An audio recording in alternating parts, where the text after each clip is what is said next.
ওয়ালাইকুম welcome back to my channel Mahat kitchen. আশা করি আপনারা সকলেই ভালো আছেন।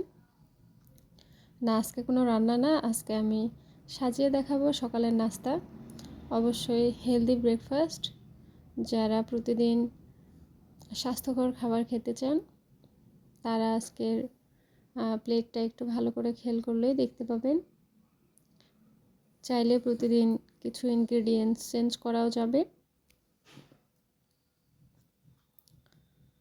যদিও এটা আমি আমার বাচ্চার জন্য করেছি।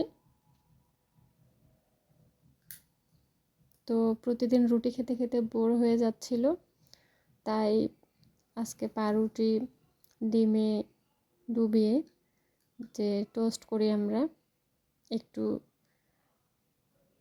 ভারী করে ডিমের মধ্যে কোট করে নিয়ে একটু ডুবো তেলে ভেজে নিয়েছি।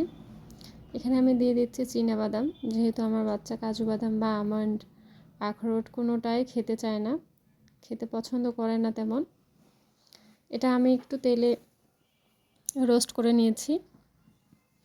কাঁচা খাওয়াটা বেশি স্বাস্থ্যকর, তার এটাই পছন্দ, সেজন্য আমি এটাই তাকে দিই।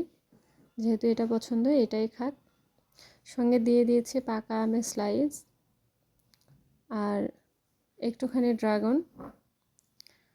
কালারফুল ফল বাচ্চারা খেতে চায়।